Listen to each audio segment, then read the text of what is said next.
Perkenalkan, saya Eko Tumpal Prasetyo Sitorus AMD, peserta Latsar CPNS tahun 2022 BPSDM Provinsi Sumatera Utara dari golongan 2, angkatan 3, kelompok 3, nomor absen 25, dengan pengampu materi Ibu Yamnur Mahlia SST MKes dan asal instansi dari Dinas Perhubungan Kabupaten Labuhan Batu.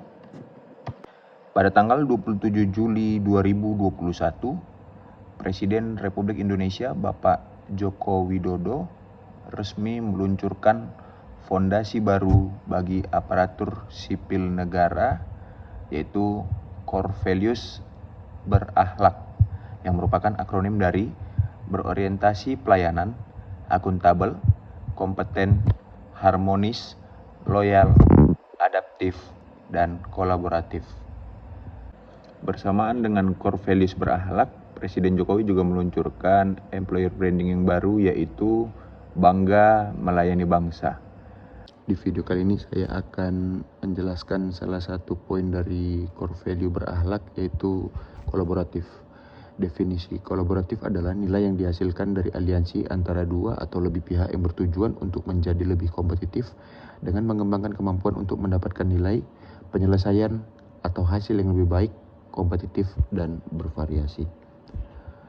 Kolaborasi pemerintahan menurut Irawan sebagai sebuah proses yang melibatkan norma bersama dan berinteraksi saling menguntungkan antar aktor governance atau pemerintahan.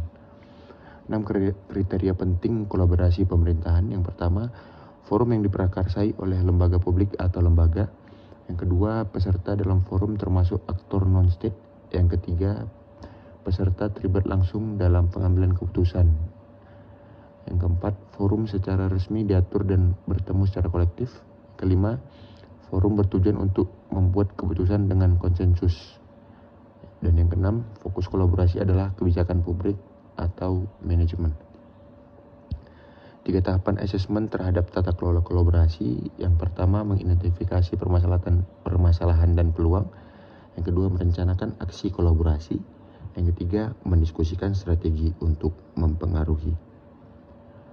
Whole of Government adalah sebuah pendekatan penyelenggaraan pemerintahan yang menyatukan upaya-upaya kolaboratif pemerintahan dari keseluruhan sektor dalam ruang lingkup koordinasi yang lebih luas guna mencapai tujuan-tujuan pembangunan kebijakan, manajemen program, dan pelayanan publik.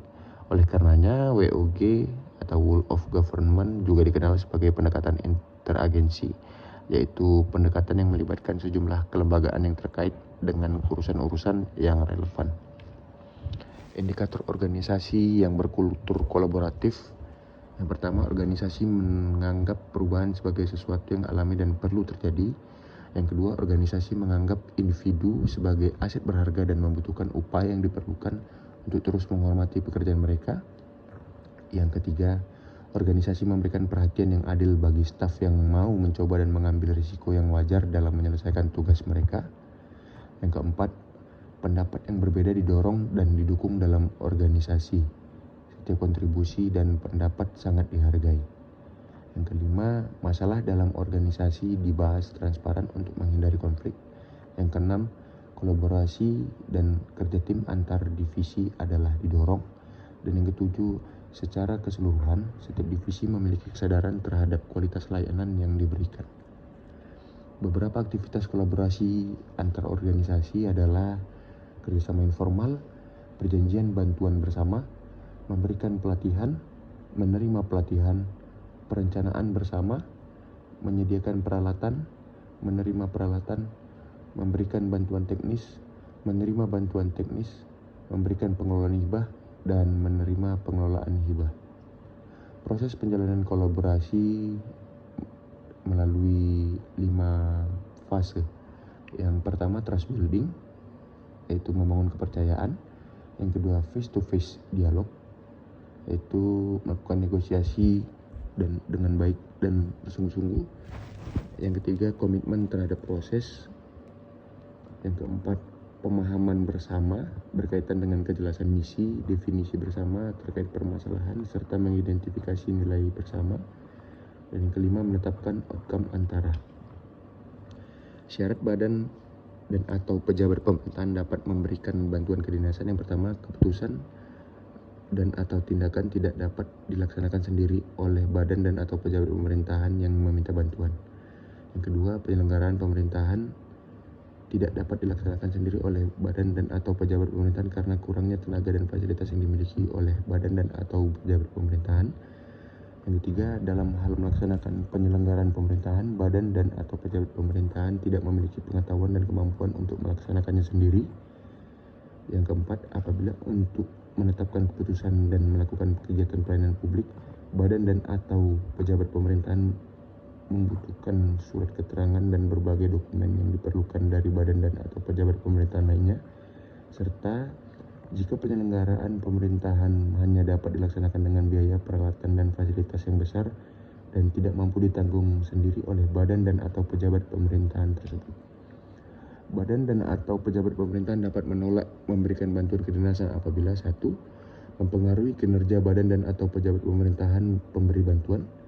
Yang kedua, surat keterangan dan dokumen yang diperlukan sesuai dengan ketentuan peraturan perundang-undangan bersifat rahasia. Dan yang ketiga, ketentuan peraturan perundang-undangan tidak memperbolehkan pemberian bantuan. Kolaboratif memiliki kode etik, memberikan kesempatan kepada berbagai pihak untuk berkontribusi, terbuka dalam bekerja sama untuk menghasilkan nilai tambah, dan menggerakkan pemanfaatan berbagai sumber daya untuk tujuan bersama. Dengan kata kunci dari kolaboratif adalah ketersediaan kerjasama, sinergi untuk hasil yang lebih baik. Dengan kalimat afirmasi, siap membangun kerjasama yang sinergis. Contoh implementasi dari sikap kolaboratif di unit kerja saya yaitu Gedung Pengujian Kendaraan Bermotor Dinas Perhubungan Kabupaten Labuan Batu akan dicontohkan melalui adegan berikut ini. Bang, ini kan kemarin aku udah koordinasi sama Kabid untuk pengujian kita ini di bagian uji emisi, pengereman, axle tester, cek kaki-kaki itu udah ada semua bang anggotanya. Tinggal ada 2 lagi bang di bagian pengereman sama bagian axle tester bang. Kira-kira abang mau ngisi di bagian mana lah bang? Di pengereman aja lah bang. Ini pengereman ya bang ya? Biar aku ngisi satunya lagi, oke? Oke lah kok gitu. Kasih bang ya. Bang, aku Ya, dari Bang? Medan bang, yang mau kalibrasi alat uji. Oh, petugas kalibrasi alat uji bang ya, dari pusat. Oke lah bang, kita langsung lihat alat ujinya bang ya. Oke bang. Bang, alat uji lab kita kok nggak bisa hidup bang ya? Break tester. Biasanya kabel powernya aja situ longgar bang. Tapi ayolah kita cek dulu siapa tahu yang lain lagi kan. Oke bang.